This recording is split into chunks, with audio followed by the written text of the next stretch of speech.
Every culture on Earth has religion. From mountaintop temples to backyard shrines, faith has shaped how humans live, love, and die. It gives people purpose. It defines right and wrong. It builds entire civilizations and brings them to war. According to scholars at Harvard, Oxford, and studies from the Pew Research Center, no force has molded human history more than religion. It's inspired masterpieces, guided laws, and united billions. Most of us think of religion as sacred, timeless, wise. Belief systems passed down over centuries, refined by generations seeking truth and meaning.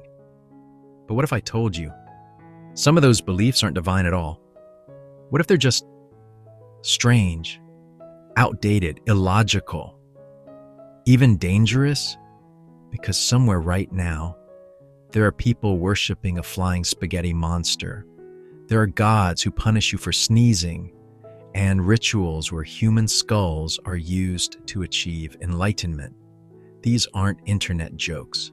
They're real, still followed, and in some countries, even protected by law.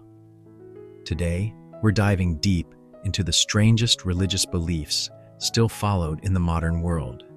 You may think you've heard it all, but trust me, you haven't. Subscribe now if you love uncovering the hidden corners of human belief, because it's about to get weird. But what happens when an entire group believes your soul is cursed before you even take your first breath?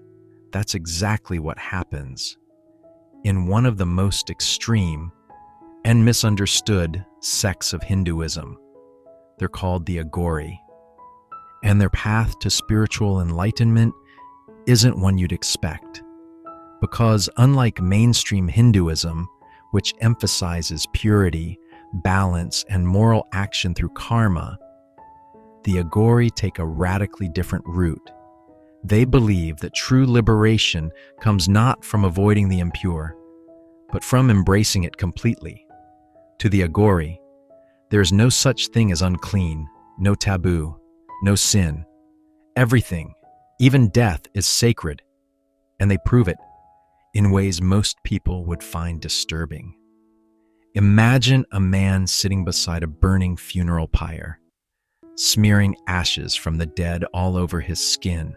Or picture this: someone meditating with a real human skull in their lap, not as a symbol, but as a sacred tool. Some even go further, consuming rotting flesh, drinking from human bones, not out of madness, but out of devotion, because to the Aghori, this is the ultimate rejection of ego. The ego, they say, is what keeps us trapped in cycles of rebirth. To destroy it, they confront the most terrifying aspects of life head-on, including death itself. But here's where it gets even stranger. The Aghori also believe that some people, especially those born with disabilities or disfigurements, are manifestations of bad karma, punished by past lives, marked by the universe as impure, and in some cases, these individuals are revered, not pitied, worshipped as living deities, not because they're loved, but because they're feared. It's a chilling paradox: reverence rooted in revulsion. And while many Hindus reject the Aghori as fringe extremists, their rituals have gained legal recognition in parts of India. They're protected under religious freedom laws. Think about that. A group that eats human flesh in ritual settings, holds public ceremonies in cremation grounds, and lives among ashes, bones, and death is by law allowed to practice freely. It's spiritual anarchy wrapped in divine purpose. And here's what makes it so powerful. To them, it's not just about being shocking. It's about dismantling illusion, tearing down everything society calls normal to uncover what lies beneath, because if nothing is impure, then everything is sacred, even you, even death, even decay. So, is this madness dressed as mysticism, or is it a brutal kind of wisdom most of us are too afraid to face? If someone told you that enlightenment begins in a graveyard, would you follow them or run? Because the Agori believe they're walking a path few dare to tread, not out of evil, but out of fearless devotion. But this is just the beginning, because next, we're stepping into a religion that doesn't just challenge taboos. It worships a man who declared himself the Messiah. He claimed to be the second coming of Christ, not metaphorically, literally, and millions believed him. His name was Sun Myung Moon, founder of the Unification Church, a religious movement that began in Korea, but reached into the highest levels of American politics, business, and global power. You might know them by their nickname, the Moonies. But here's what most people don't realize. This wasn't just a fringe cult.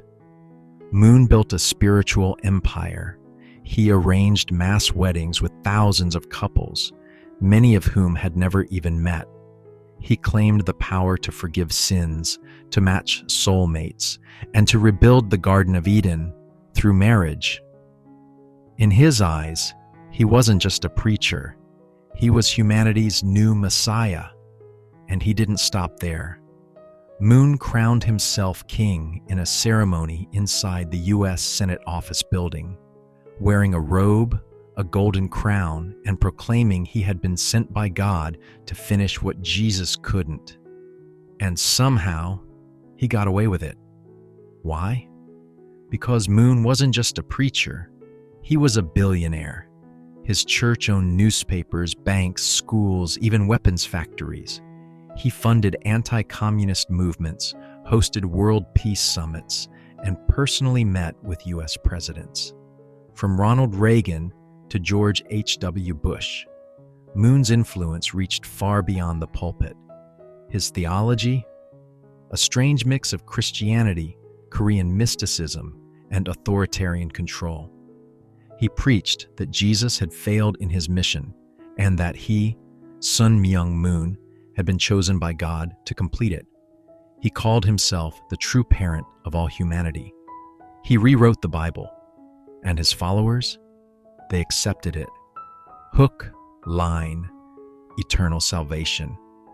And here's where things get even more bizarre. Moon declared that only through him could your lineage be purified. That's why he arranged massive wedding ceremonies. Dozens, hundreds, even thousands of couples at a time, joined in holy matrimony by the blessing of one man, who said he was God's new representative on earth. And the kicker? Even after his death in 2012, his followers still believe he's spiritually guiding the church from beyond the grave. Some say he's the King of Peace. Others say he's the Messiah of the Second Advent. But whether divine or delusional, his legacy lives on. In churches, corporations, and political organizations to this day. So ask yourself, if someone claims they were sent to finish Jesus' mission and then gains global influence, at what point does a religion become a regime? Because what you believe can shape not just your soul, but entire nations, and the line between cult and church isn't always where you think it is. But if you thought worshiping a man who crowned himself king was strange, just wait until you hear about the religion that sees modern medicine as a form of demonic temptation. What would you do if your child was dying, and the only thing standing between them and survival was your faith?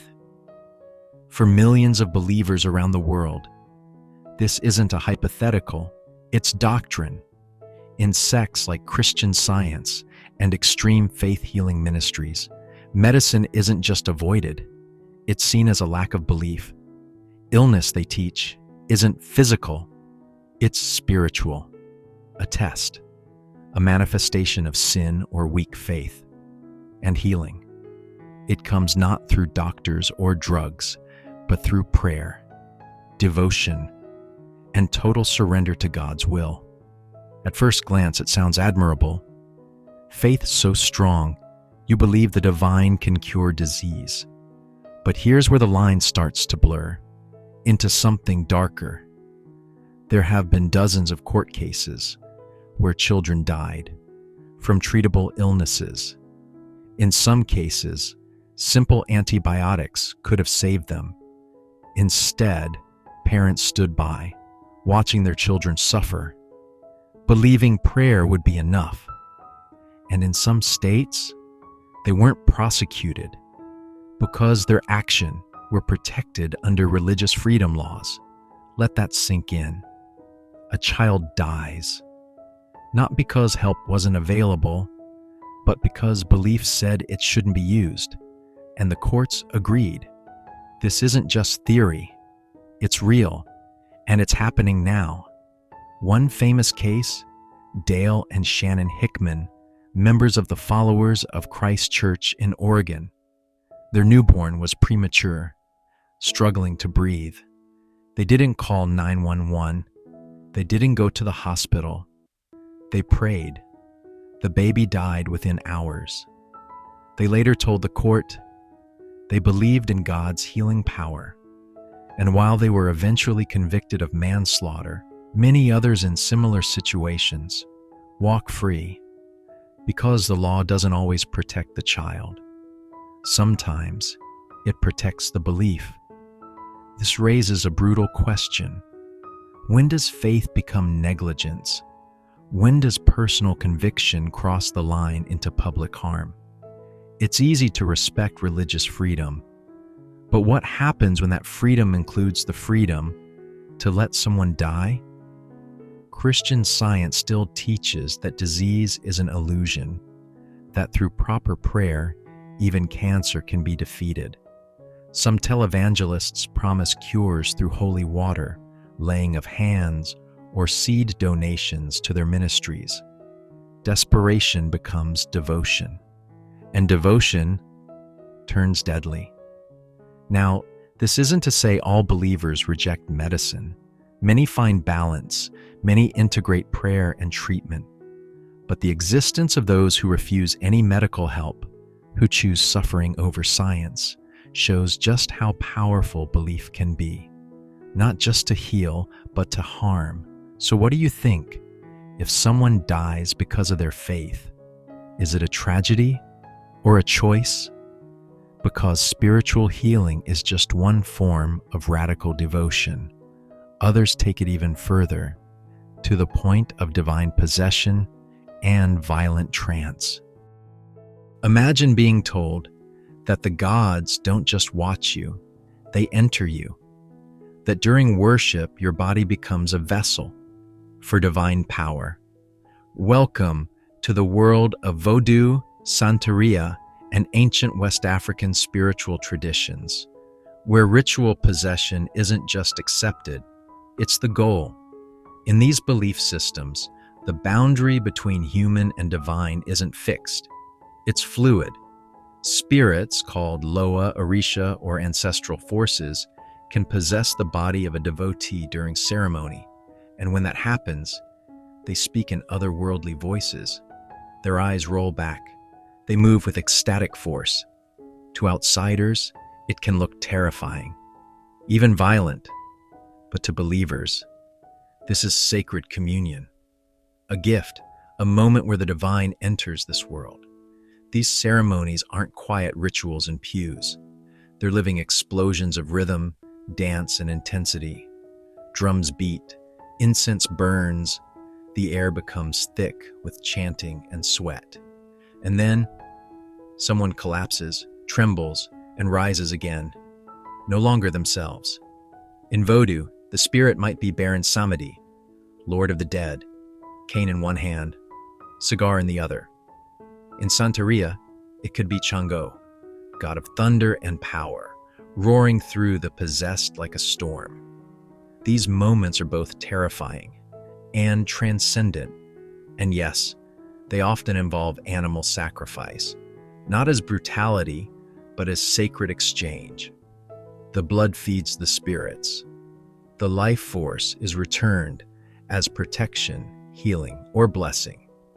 To those inside the ritual, it's no more shocking than wine and wafers on Sunday. But to those outside it, it's unthinkable. And that's the paradox. What looks like madness to one person looks like miracle to another. Because for these practitioners, the divine isn't distant, it's here, now, inside them. They don't just worship the gods, they become them. So ask yourself, if your entire culture told you that was how the divine speaks, would you dare refuse? We often assume sacred means silent, clean, contained, but for millions of people, the sacred is wild, raw, bleeding, alive, and as strange as spirit possession may sound, it's still based on spiritual connection. But what if a religion told you we weren't created by gods at all, that aliens seeded humanity and they're coming back? What if I told you some people believe we weren't created by God, but by aliens, not in some sci-fi novel, but in real, legally recognized religions with thousands of followers across the world? Let's start with realism. According to its founder, Claude Vorilhon, now known as Rael, human beings were designed in alien laboratories by an advanced species called the Elohim. In 1973, Rael claimed he was taken aboard a spaceship and given a message to spread to humanity. That message? Forget gods. Your creators were extraterrestrial scientists. The goal of realism isn't salvation, it's preparation. They believe the Elohim are returning, and we need to build an interstellar embassy to welcome them. And no, this isn't satire. They have annual gatherings, structured teachings, and even a plan for alien diplomacy. But if realism sounds strange, wait until you hear what Scientologists believe. Founded by L. Ron Hubbard, a science fiction writer turned spiritual leader, Scientology teaches that human suffering comes from ancient traumas trapped deep in the subconscious mind. Sounds psychological at first, until you reach the higher levels. Because here's what leaked court documents and ex-members have revealed. At operating thetan level 3, a level that costs tens of thousands of dollars to reach, you're told the true origin of human misery. And it involves a galactic overlord named Xenu. According to Hubbard's teachings, 75 million years ago, Xenu ruled over a massive galactic confederacy. To solve overpopulation, he rounded up billions of beings, froze them, flew them to Earth in spacecraft resembling DC-8 planes, and dropped them into volcanoes. Then, he detonated nuclear bombs. The souls of those beings, called thetans, are said to have latched onto humans, causing spiritual confusion, trauma, and suffering. That's what Scientology says you're paying to clear. And yes, these documents were submitted in actual US court cases. So why do people believe it? Because Scientology, like realism, was built by a charismatic founder who blended sci-fi concepts with spiritual salvation. Hubbard didn't just invent a belief system, he built a corporate religious machine. Scientology has been accused of harassment, surveillance, and aggressively silencing critics.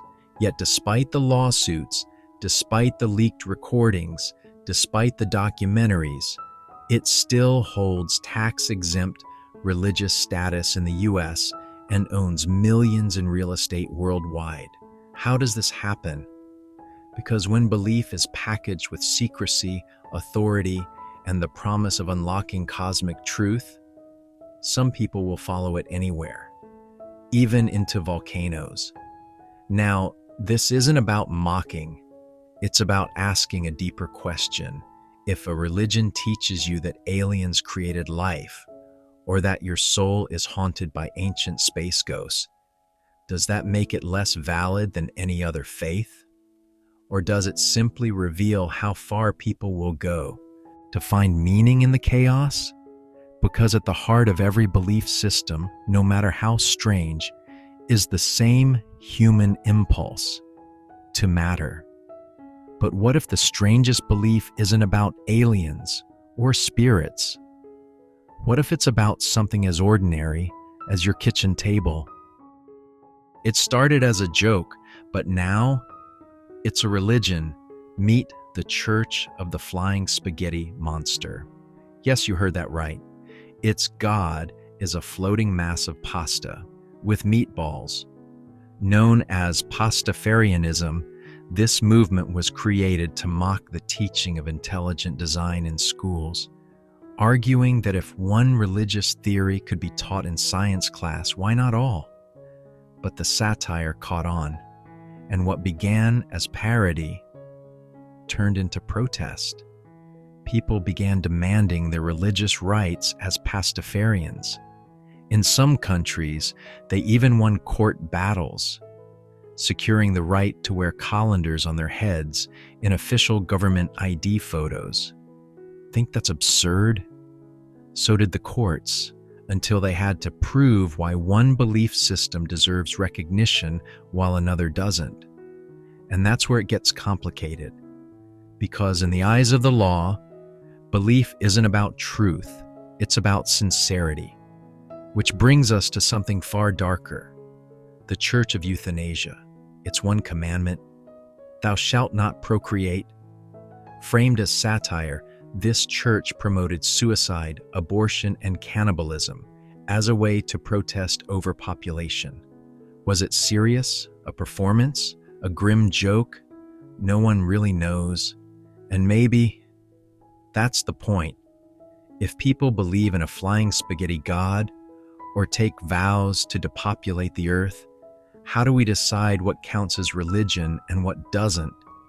Because once you protect one belief system under the law, you open the door for all the others, even the ones wearing pasta strainers or preaching extinction. These examples may sound silly, but they reveal something much deeper. Why do humans believe at all? So why do we believe? Not just in gods or spirits, but in ideas that, to outsiders, seem completely irrational? Psychologists call it cognitive dissonance, the mental discomfort we feel when reality doesn't match what we believe. To fix it, we bend the facts, or double down on the faith. Sociologists point to tribal loyalty. We don't just believe in ideas, we believe in communities. Belief becomes identity, a flag, a shield, a place to belong. Anthropologists say belief is how humans make sense of the unknown. We build myths to explain what science can't or won't.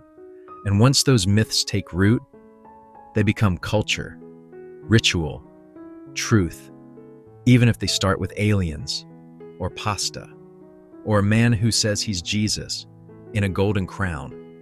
Because to the believer, it's not strange, it's sacred. And here's the real paradox. The more unbelievable a belief sounds, the more loyalty it can inspire. Why? Because when belief requires sacrifice, when it costs you something, it feels more real. So maybe the question isn't whether a belief is true, but whether it's useful. Does it bind people together or tear them apart, heal them, or harm them? Because if billions of people believe things that sound insane to outsiders, does that make belief sacred or dangerous? Want more mind-bending breakdowns of human belief? Hit subscribe. We're just scratching the surface.